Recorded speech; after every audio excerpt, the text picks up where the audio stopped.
Welcome back, Dr. Goots. Last time we talked about you entering a university at the University of Bucharest, and this was at the height of communist power. I think it's important for those that follow us to remember this was 1971. 1972. America was bogged down in the Vietnam War, and communism seemed to be going from glory to glory. Few people remember that during the 1930s, while America was experiencing with the Great Depression, there were almost 100,000 individuals that emigrated from the United States to the Soviet Union. So what I'm trying to state here is that communism in the 1970s was not the defeated ideology which may be today. So talk to us a little bit about what was it like to be a student in a secular university, in a Marxist university? Maybe some of the young people look and say, well, you were privileged.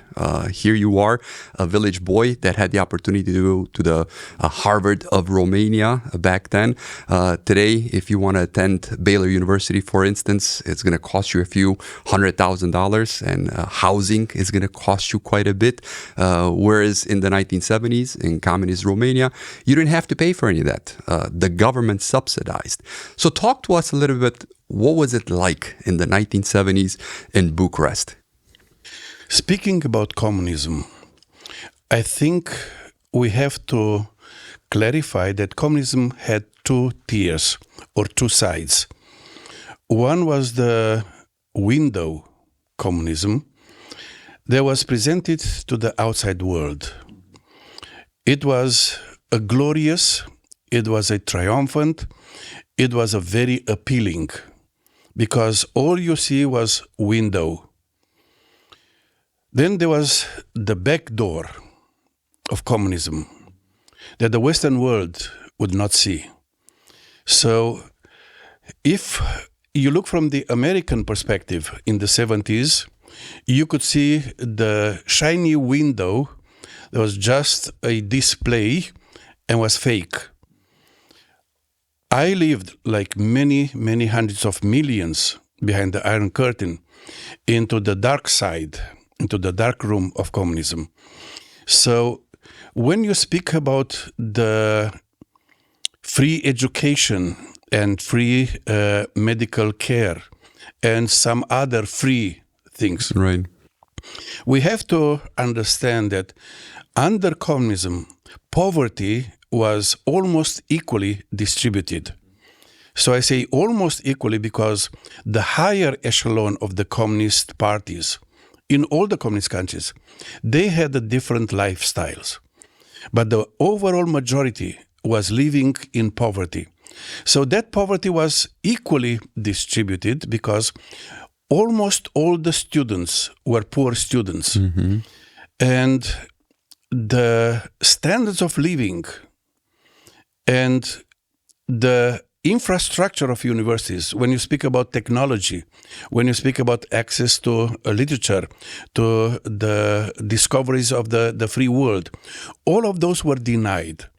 So just imagine that we lived in a totally controlled, closed social educational system. So as a student in the communist country, that was the only option. Should we had options, it would be like today in free Romania, when thousands of Romanian students prefer to go and study to one of the American universities, borrow money and pay, because what they want to do is quality education. Exactly. So if you look at the communist days, make that difference between window and the dark room. That's a very good point. And I remember as a little boy, when electricity would go out, there was no food in the stores. We would have to sit in lines for the basic necessities of milk, of bread. And especially I remember the corruption. Now, you lived in that. So whether it was a professor that was asking for bribes from students, or whether it was a boss at a factory that was saying one thing and doing something else, or was sort of skimming on the top, making sure that he and his people were in it. Talk a little about that hypocrisy, that corruption that went on. We have to go back to that divide in the communist world, the window and the dark room. When we speak about the window, all the family members of the Communist Party leaders, they had a different treatment in universities. They had a different treatment in society. Also, when they received jobs, they were the privileged. Right. The overall majority were the disenfranchised people. So if you were a student in the communist days and belonged to a leading family, they would have the highest mark, they will have the greatest appreciation.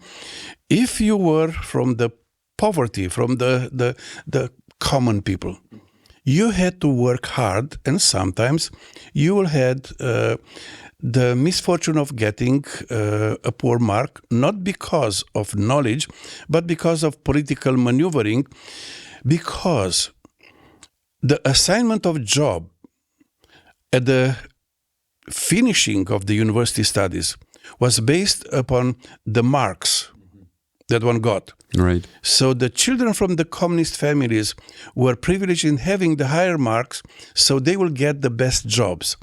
So the professors were under the communist ideological secret police influence, and they knew who had to be the first one and who had to be pushed down. Right. So you have to constantly balance that when you speak about communism, between what was display for the outside world and what was the dark reality for those who were in the dark room. Yeah. And you already mentioned this in the case of your father and in the village when the property was confiscated and some of the less character or less quality people were promoted into leadership position. Was that going on throughout the country, even a place like Bucharest? Yes, if you remember from the early 50s what was called prolet cultism, when the working class and the peasants, because Romania adopted that form of communism, not only the proletariat, but also the peasants. Right. It was the idea of the alliance between the working class and the peasants. They will be the avant-garde of the communist progress and the communist revolution. So in both industry and agriculture, some people were privileged, but the overall majority was underprivileged.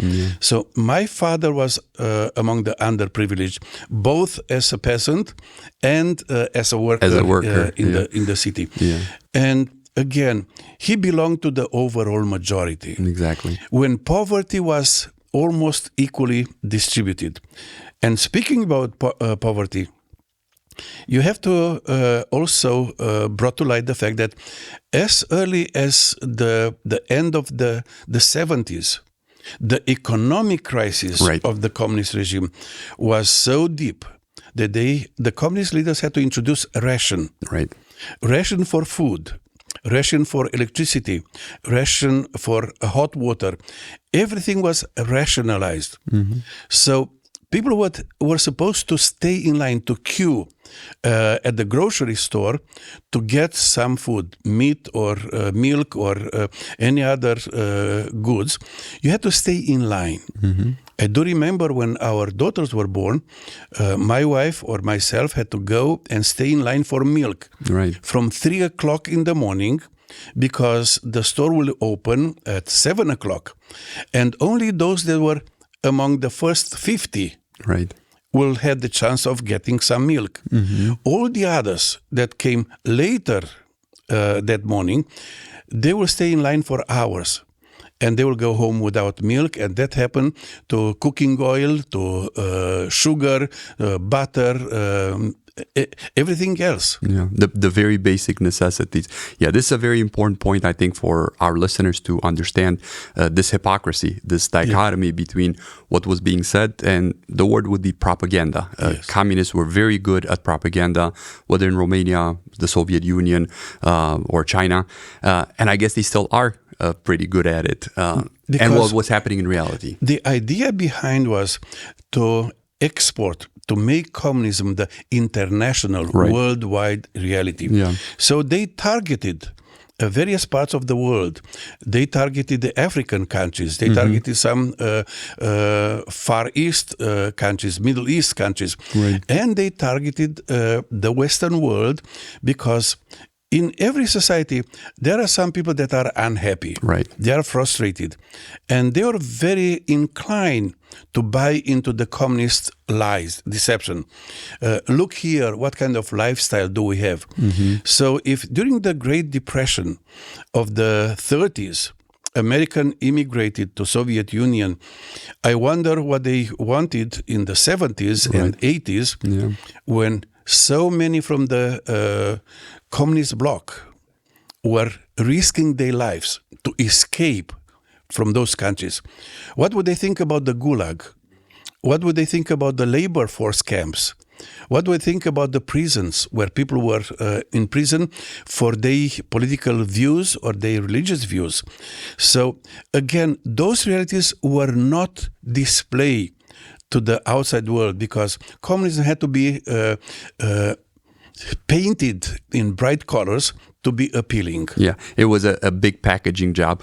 Two other issues that I want to discuss in the 1970s. One was the personality cult of Nicolae Ceaușescu, which apparently was borrowed from North Korea. And again, most Westerners know about North Korea, but they don't really know the influence that North Korea and China, to a certain degree, had upon Romania. And then the second issue, and I want to move on to your personal story, was the persecution of the Christians, the destruction of buildings, the imprisonment of pastors, or the discrediting of pastors. So let's start with the personality cult that was happening in Romania in the 1970s. To understand the personality cult, we have to go back to the great paradigm shift when, during the Renaissance and Enlightenment, the intellectual elite of Europe renounced divine revelation and they turned toward human reason as the solution to the world problems. Once that paradigm was changed, instead of a theocentric universe, we ended up in an anthropocentric universe. Man is the measure of all things. Which man? If there is one God, it's quite simple. If man is the measure of all things, which man? Now, when the communists took power, they built up the whole idea that the man who is the measure of all things is the communist leader. So you see that in the life of Lenin, when he created the cadre, part of the Communist Party, the select few. And on top of the select few, it was the leader. Stalin built up upon that. And so was with Mao, and so was with Kim Il-sung in North Korea. And when Ceaușescu seized power in 1968, initially he was trying to paint a sort of more democratic type of communism, where the Communist Party people would be working together to reach a decision. But step by step, he was influenced by his own sinful, corrupted nature. And we have to be reminded that since the fall, human nature is corrupted. But when he visited China and North Korea and he saw those huge spectacle, when thousands upon thousands of people would be praising, glorifying the leader, he came home and he introduced what was called the Cultural Revolution of Romania. So the entire system was geared into glorifying the leader. All his portraits were painted. He was eternally young. He was eternally healthy. He was not aging. He was not ill. He was the wisest. He was the genius of the Carpathians. So the system glorified the leader, portraying him as a divine person that will bring the solution to all the problems. So under the leader with this personality cult, we were told that Romania is the highest peaks of civilization and progress, while we're sinking in poverty and darkness and famine. Yeah, I guess that's, and again, I'm also speaking from my own experience. It was this hypocrisy that really, I think, was burdensome. We were looking around and we saw the poverty, the lack of electricity, the lack of heat. Yet when we would watch the television or the August 23rd parade, yes, everybody was applauding and everybody was talking about, and there was these songs that as little kids we had to learn, that we're living a dream in the Carpathians, that we are living literally in paradise. And people were looking at like, wait a minute, there's such a disconnect between what we see on television, what we're forced to participate in the various marches, and what we're experiencing in real life. To underline hypocrisy, we remember how Ceaușescu's biography and his wife's biography were rewritten. Right. He was a revolutionary, a communist revolutionary from birth. Exactly. His wife was a member of the Romanian Academy of Science, although, according to the records, he never finished 4 primary classes. But she was made a leading scientist. So they build up false CVs, biographies, so that the leader will be portrayed as the Messiah. Because if there is no God, there has to be a sort of God that has all the answer. Now, with that, the hypocrisy went that the Western world was told that under communism, we are all doing well. We have free education, we have free health care, we have free everything, while we were starving.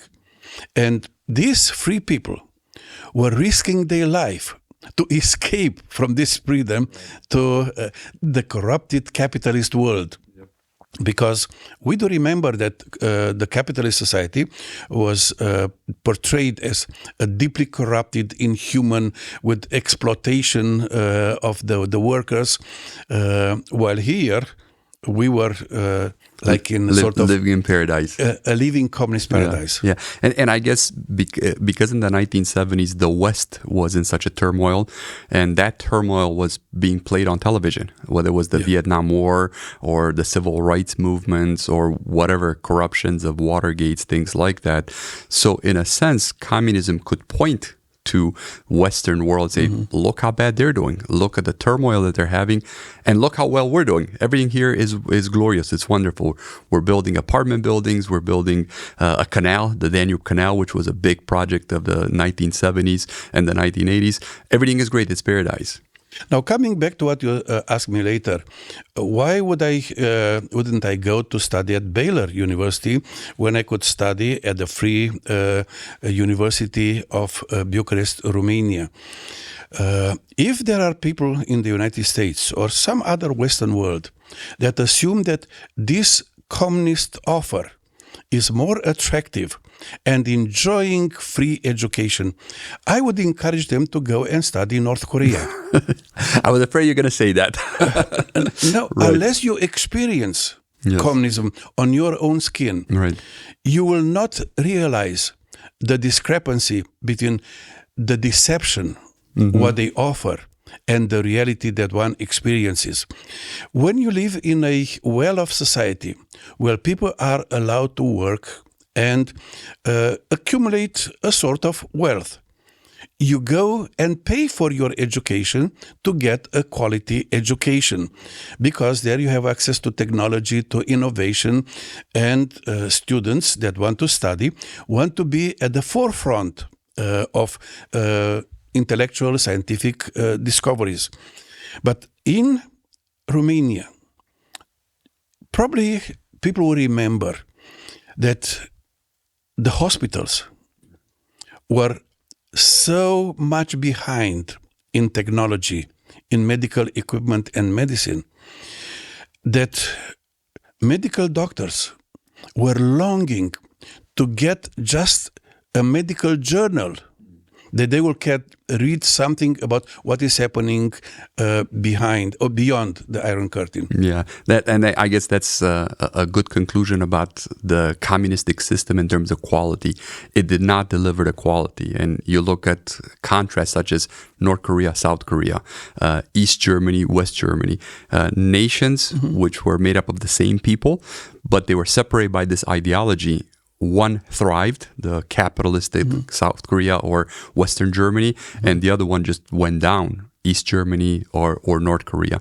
Now, something that it has to be pointed out here, when we speak about the Soviet Union, at the end of the Second World War, they had a significant number of prisoners of war from Germany. Right.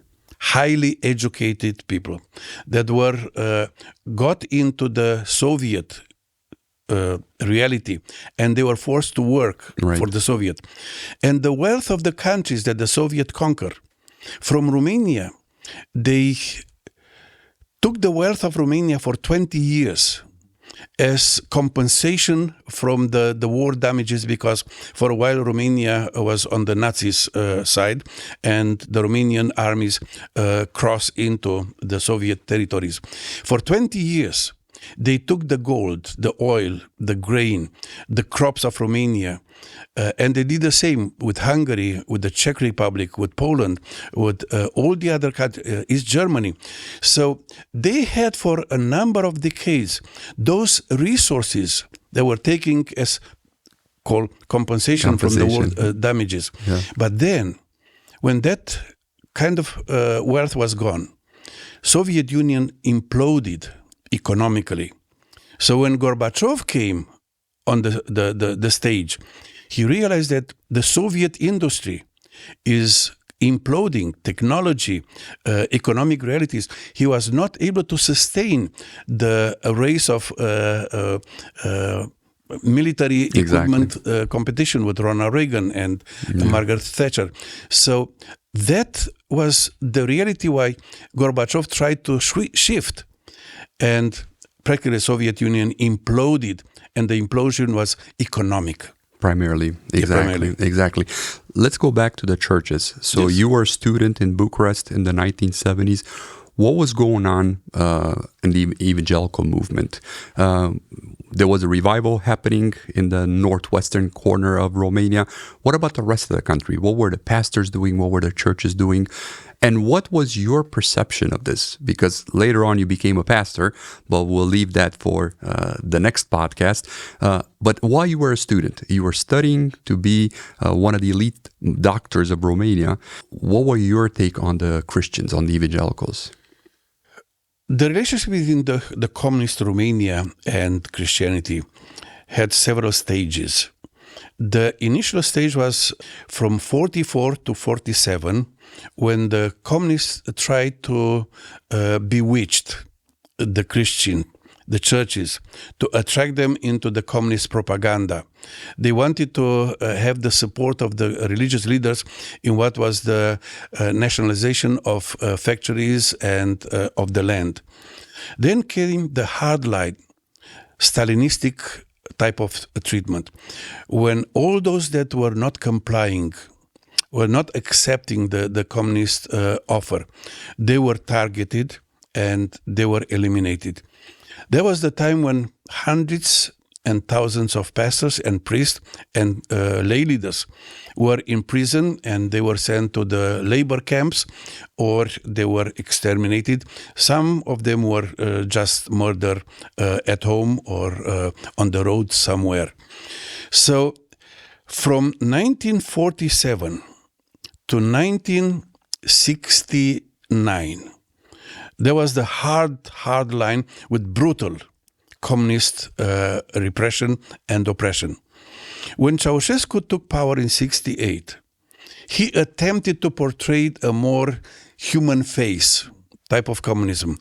And if we remember, he was trying to get in favor with the American leaders and with Great Britain. And he succeeded.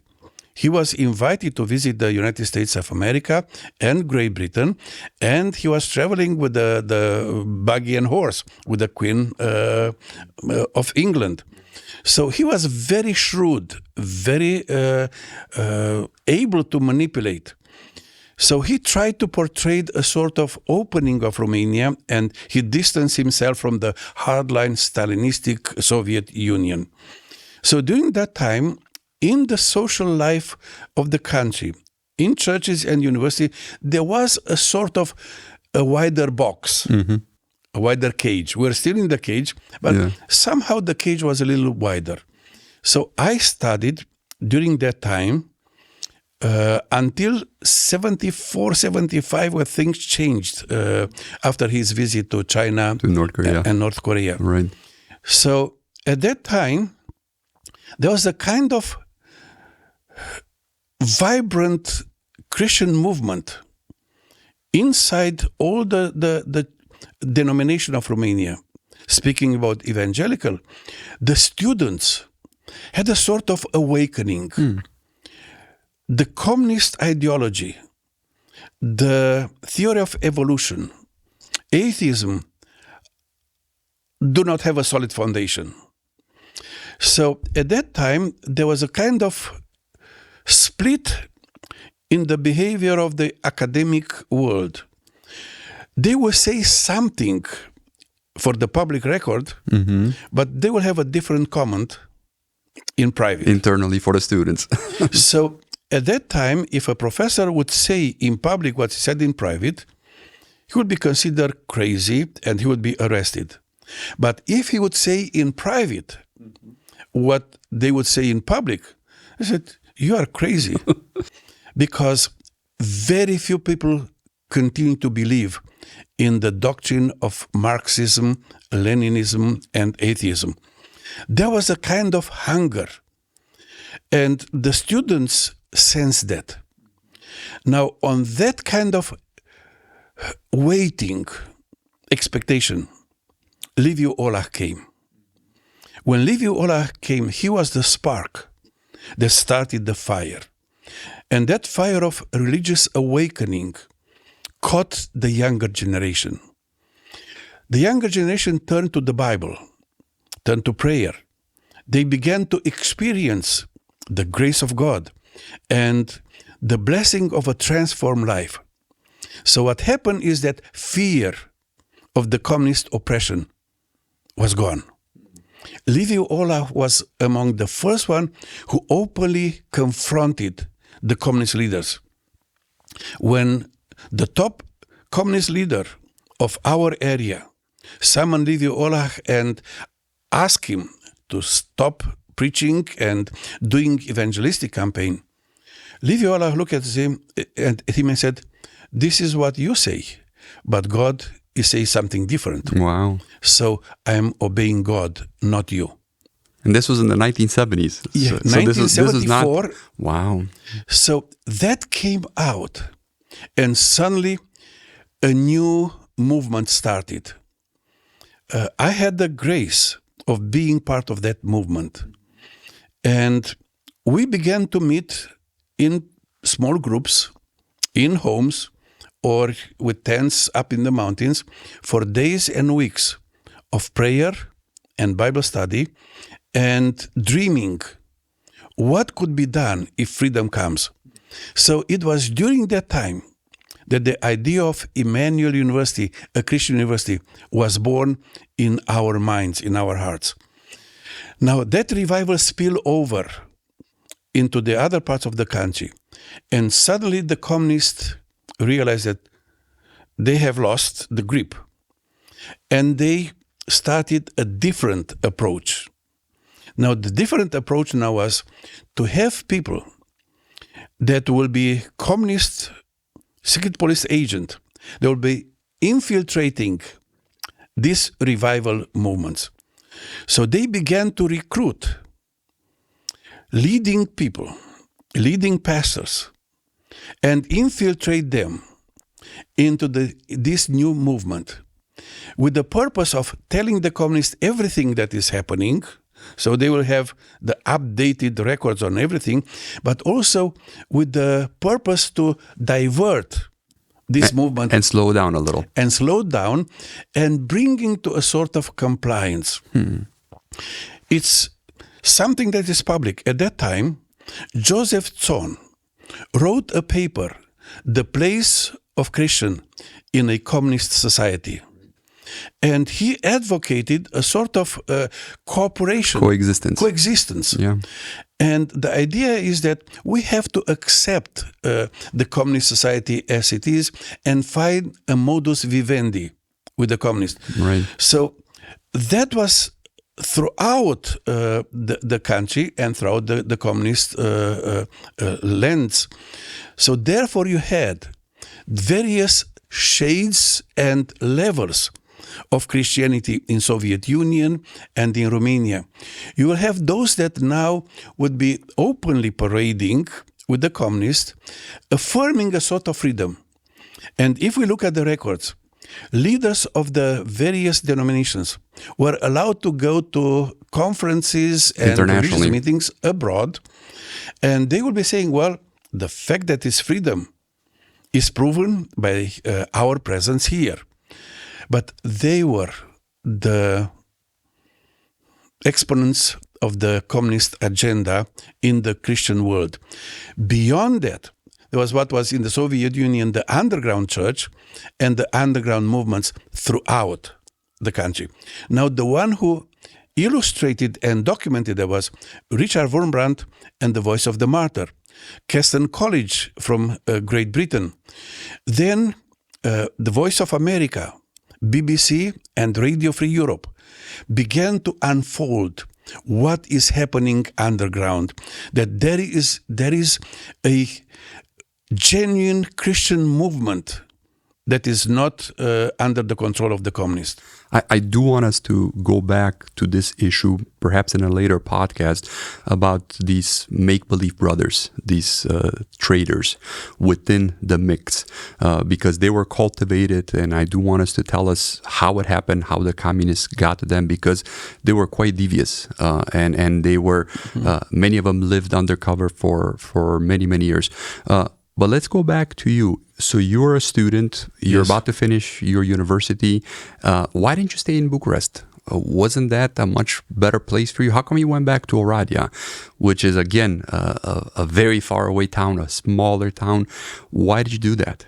There's a very interesting episode in my student time when I was immersed into a communist Marxist university studying clinical psychology, and we had compulsory courses on atheism and Marxism, and I was exposed to all the arguments they had against the Bible, against the existence of God, the historical person of Jesus, and miracles and so forth.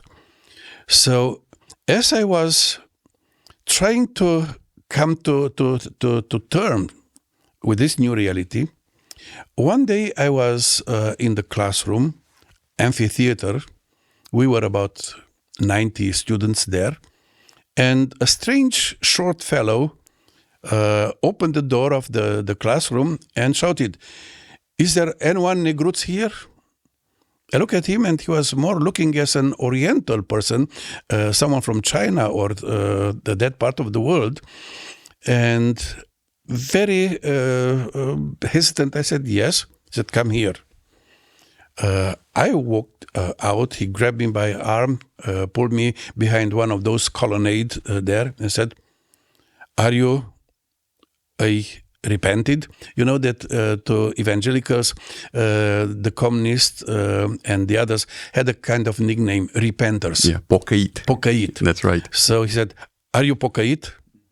Are you repented? I said, "Yes." He said, "Okay, study whatever they tell you, but do not believe a word from what they tell you. Stand strong on your biblical faith. I am a pocăit." And they just expel me from the university. I'm in final year in philosophy, and they expel me because I am a pocăit. Stand strong, don't compromise. And he disappeared. So I had no idea who this strange person might be. And a week later, joining a church meeting in Bucharest, I saw him.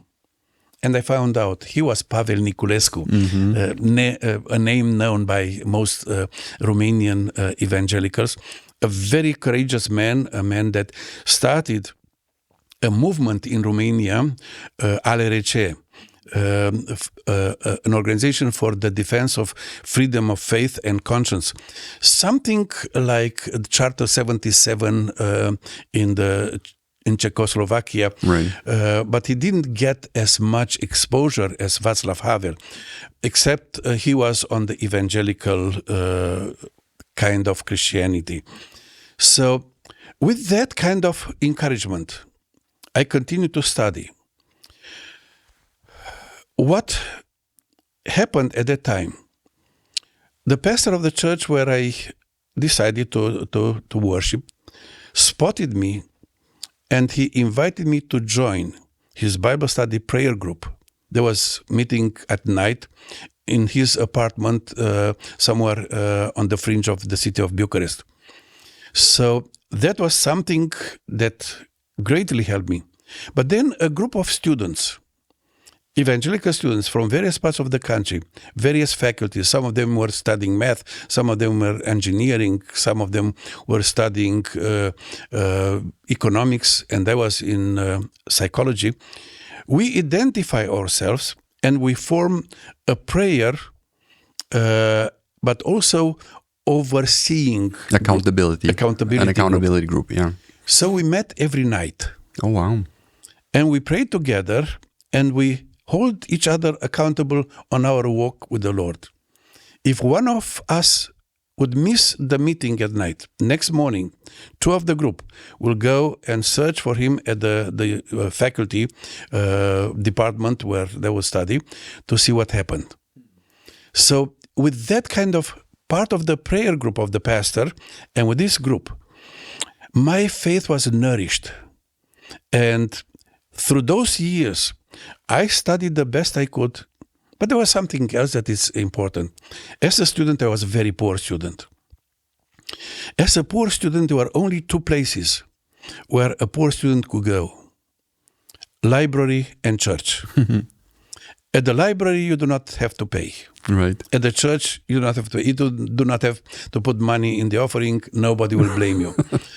So I spend my time in the library and on Sunday in the church. So all those elements have sustained my faith through those years with all the other challenges that took place during the student years. So you graduated almost the top of your class. Yes. And you decided to come back to Oradea. Were you thinking at this time of becoming a pastor? Because I do want to get into that topic. It was quite unusual for somebody that has a job as a clinical psychologist to turn into a pastor. So I can't wait to hear that story. But were you thinking as you're graduating from college that you're going to become a pastor? No. I loved Jesus. There was no question about the commitment to follow him. But I was dreaming to stay in Bucharest and get a top job in my profession. Because up to my graduation, the assignment of jobs were given according to the final mark. Right. When you graduate, the final mark of your years of university would put you on the list. So I was very high up on the list. On the very morning, at that time, the job assignment was done by the government. Right. You do not finish and you go and search for a job. The government would assign you. Yeah. So that morning, the government changed the assignment rules. On your graduation year? The morning of the assignment. Oh my goodness. Yeah. Suddenly we were announced that no longer the degree, the grades would determine, but the place of residence. Yeah, your origin with the residence. If you have a residency in Bucharest, you get the jobs available in Bucharest. So suddenly, a number of Communist Party kids, leaders' kids, The princelings. The privileged. Right. They were put ahead of the others with their marks. And they got the jobs in Bucharest. I was very disappointed because I was committed to do something in my profession. So in that disappointment, I took Oradea because I was a resident of Oradea. I came to Oradea, but the professor that greatly appreciated me and I worked my dissertation with him told me that he will do his best to have a place for me after 1 year in Bucharest because he would like me to work with him. Next year, in March of 1977, there was that devastating earthquake in Bucharest. And my wife didn't want to move to Bucharest. So this is how we remain in Oradea. I was assigned a job at the psychiatric hospital in Oradea, and I started my work at the hospital in August 1976. I attended the church. I was involved in youth ministry meetings. Most of them would be what we'll call today unofficial meetings. I never wanted to be a pastor. It would be easier in a communist country to survive as a clinical psychologist than a Baptist pastor. Absolutely. What about immigration? Have you ever considered leaving Romania? A lot of people in the late 70s would escape. They would swim the Danube, risk all kinds of things to leave Romania. Why not you? Not during the 70s, but the thought haunted me in the 80s. So when we get to the 80s... We'll talk about that. We'll talk about that. All right. Then let's talk about how God called you into the pastorate. So I do have to say to those who don't know you, you're an extremely gifted preacher. And were you preaching as a student, or is that something that came later on? Well, that's a subjective appreciation. There are some other views. But yes, we can leave that behind. Now, after I started my work at the psychiatric hospital, I came under the heavy scrutiny of secret police because as a clinical psychologist, I was struggling.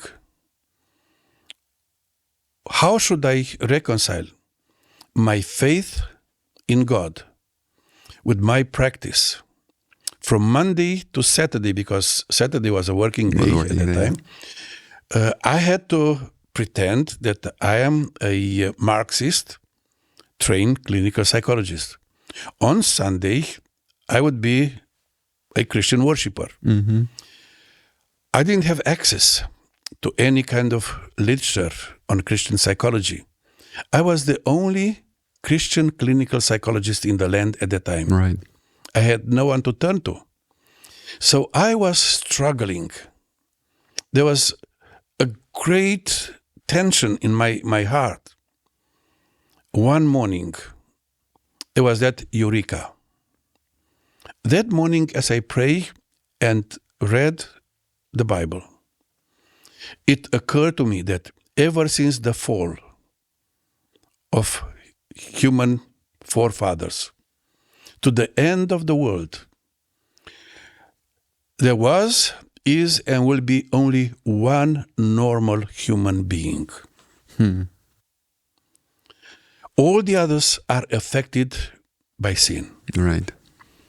So we are living in a world after the fall. We are affected by the fall. The only normal human being is Jesus Christ. So when I understood that Christ is the only normal being, I understood what normalcy was.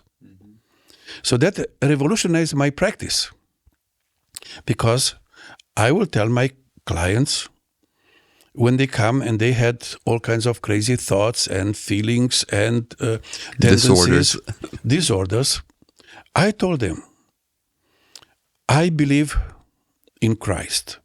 Oh, wow. That's the way of normalcy. If you are interested, I can introduce you to Christ. If you are convinced of Marxist, atheist realities, there is a psychiatrist next door, and he's an atheist, and you are free to choose. So that news spread, and suddenly secret police and the communist leaders started to watch on me, and they started to interrogate me and to threaten me. Yeah, that was a dangerous thing to do. I was accused of proselytizing. Right. And in the secret communist files, that's recorded that they say I abused my practice. But and that's a whole story. How do we behave as professionals in a secular world? Are we simply embracing secular way of life, or is the light and the salt still light and the salt? So that was the beginning of a chapter of persecution. So with that, my life in the hospital was increasingly harder and harder every year. At the same time, the church underwent through a major crisis. Liviu Olach left the country. And we had another pastor, Joseph Zon, and now he was at the point of leaving Romania, going to the United States. The church was under heavy persecution, and I never wanted to be a pastor. Right. Yeah, and I think it's worth mentioning that this was the largest Baptist church, evangelical church in Romania. So, going back to the 1970s, it was a small church, maybe a few hundred members. Yeah. And then because of the revival, it grew to... At that time, we were about 1,200 people. So by 1980, and this is the time that we're talking about, you've been back to Oradea about 3-4 years. You were... From 76... So for 4 years, you were a clinical psychologist. But you were also involved in the church. Also, I was serving as one of the deacons of the church. So you were a deacon in the church already? Yes, I was. So you were involved, you were preaching, you were holding Sunday school. And I was involved now in the leadership of the church, in the public meetings of the church. But also I was much involved with the young people. And we had a number of meetings with the young people in various parts of the mountains. Exactly.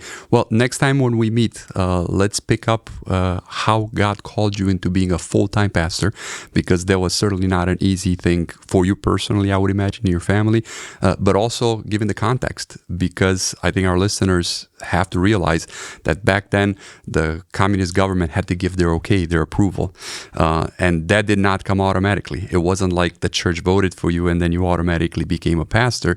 It had to go through a number of things. Well, being a pastor was not my dream, and neither of my wife.